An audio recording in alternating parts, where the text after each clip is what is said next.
Master Dilip বলছি, YouTube channel অথবা Facebook page থেকে আপনাকে সুস্বাগতম। আশা করি সবাই ভালো আছেন। তো আপনি দেখছেন মাস্টার দিলীপ বলছি চ্যানেল। তো মাস্টার দিলীপ বলছি আমি। দর্শক, আজ আপনাদের সাথে এমন একটি গুরুত্বপূর্ণ বিষয়ে নিয়ে আলোচনা করব যা আমাদের দৈনন্দিন জীবনে লেগেই আছে। সমাজের দিকে তাকালে দেখবেন আজ ভাইয়ে ভাইয়ে ঝগড়া হচ্ছে, ভাইয়ে বোনে ঝগড়া হচ্ছে। এসব কিছু, এই ঝগড়াগুলো কেন হয়, এ সমস্ত বিষয় নিয়েই আজকে আমার আলোচনা। দর্শক, আজকে আলোচনাকে মোট আমি 4টা ভাগে ভাগ করেছি। প্রথমত ভাইয়ে ভাইয়ে বা ভাইয়ে বোনে বা বোনে বোনে ঝগড়া কেন হয়।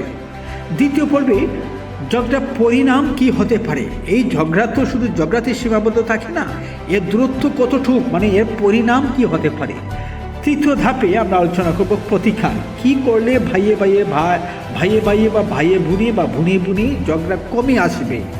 আর চতুর্থ ধাপে সম্পর্ককে জোড়া লাগানোর জন্য মাস্টার দিলীপের পক্ষ থেকে কিছু পরামর্শ।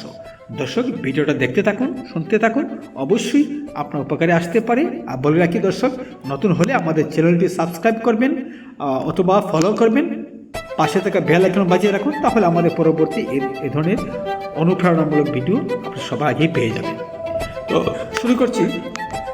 দেখুন, ভাইয়ের সাথে ভাই অথবা বোনের সাথে ভাই, পরিবারের ঝগড়া বিবাদ আজকাল যেন স্বাভাবিক দৃশ্য হয়ে গেছে। কিন্তু মনে রাখবেন, রক্তের সম্পর্কে দূরত্ব সৃষ্টি হলে ঘর ভাঙে, মন ভাঙে, পরিবার ভাঙে। তাই আজ আমি বলবো ভাই বোনের ঝগড়ার মূল কারণ এবং কিভাবে প্রতিকার করলে পরিবারে শান্তি ফিরে আসে। কেন ভাই বোনের মধ্যে ঝগড়া হয় জানুন? প্রথম অংশ, ভুল বোঝাবুঝি। ভুল বুঝাবুঝি। অধিকাংশ ঝগড়ার একটাই কারণ, ভুল না বুঝে কথা বলা, না শুনে সিদ্ধান্ত নেওয়া। একজন ভাবলো সে আমাকে ছোট করেছে, অন্যজন ভাবলো আমার কথার দাম নেই। এভাবেই ক্ষুদ্র ভুল বুঝাবুঝি থেকে বড় হতে থাকে ঝগড়ার দানা। নাম্বার 2, তুলনা করা।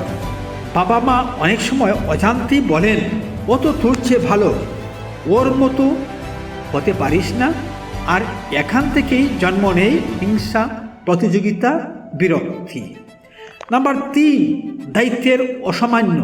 একজন বলে সব কাজ আমাকেই করতে হয়, অন্যজন বলে সবাই আমাকে দোষ দেয়। এই অসম দায়িত্ব বন্টনই ঝগড়ায় আগুন জ্বালায়। নাম্বার 4, স্বভাবের ভিন্নতা। একজন শান্ত, অন্যজন চঞ্চল। একজন সংবেদনশীল, অন্যজন রাগী। স্বভাবের এই পার্থক্যগুলো বোঝার অভাবে ঝগড়া লেগেই থাকে। মোবাইল ও সামাজিক মাধ্যমের প্রভাব। ডিজিটাল সময় মানুষকে অধৈর্য করেছে। ভাই বোন এখন একসাথে বসে গল্প করে না, সময় দেয় না, সবাই নিজের দুনিয়ায়। ফলে সম্পর্কে উষ্ণতা কমে যায়। 2 নম্বর, দ্বিতীয় ধাপে ঝগড়া পরিণাম বলছিলাম। ঝগড়া পরিণাম কি হতে পারে? দেখুন, ঝগড়া শুধু রাগ সৃষ্টি করে না, এটি ধীরে ধীরে ভালোবাসার সংস্কৃতি বিনষ্ট করে দেয়। কথায় আঘাত লাগে, ভুল বুঝাবুঝি বেড়ে যায়, পরিবারে অশান্তি তৈরি হয়, বাবা মা কষ্ট পান, ভাই বোনের দূরত্ব জীবনের জন্য স্থায়ী হয়ে যেতে পারে। সবচেয়ে ভয়ঙ্কর বিষয় হলো, যদি আজকের ঝগড়া ঠিক না করা হয়, আগামী দিনে এই সম্পর্কে আর আগের মতো থাকে না। আবারও বলছি, সবচেয়ে ভয়ঙ্কর বিষয় হলো, যদি আজকের ঝগড়া ঠিক না করা হয়, আগামী দিনে এই সম্পর্ক আর আগের মতো থাকে না। পার্ট 3 অর্থাৎ তৃতীয় অংশে বলেছিলাম প্রতিকার, কি করলে ভাইয়ে ভাইয়ে বা ভাই বোনের মধ্যে ঝগড়া কমবে। দেখুন, কথা বলুন, নীরব থাকা সমস্যাকে বাড়ায়। কথা বলুন, আপনাকে কথা বলতে হবে। নীরব থাকলে সমস্যাকে আরো বাড়ায়। ঝগড়া হলে দূরে না সরে শান্ত হয়ে একসাথে বসে কথা বলুন। কে ঠিক কে ভুল সেটা ম্যাটার করে না, সম্পর্কই ভুল। দোষারোপ নয়, অনুভূতি শেয়ার করুন। তুই সবসময় এটা করিস, এভাবে বললে কারো মন ভালো হয় না। তার বদলে বলুন, তোর কথায় আমার খারাপ লেগেছে। এভাবে বললে সামনে মানুষটা বুঝতে পারে। দায়িত্ব ভাগ করে নিন। বাড়ির কাজ, বাইরের কাজ, ছোট বড় দায়িত্বগুলো ভাগ করে নিলে ঝামেলা ও ভুল বোঝাবুঝি কমে যায়। তুলনা করা বন্ধ করুন। ভাই বোনকে প্রতিযোগী নয়, সহযাত্রী ভাবুন। প্রতিটি মানুষ আলাদা, এটাই সম্পর্ককে সুন্দর করে। মোবাইলের বদলে সময় দিন। ব্যস্ততা আছে ঠিক, কিন্তু প্রতিদিন 10 মিনিট গল্প করা, একসাথে খাওয়া, একটু হাসাহাসি, এই ছোটো মুহূর্তগুলোই সম্পর্ককে শক্ত রাখে।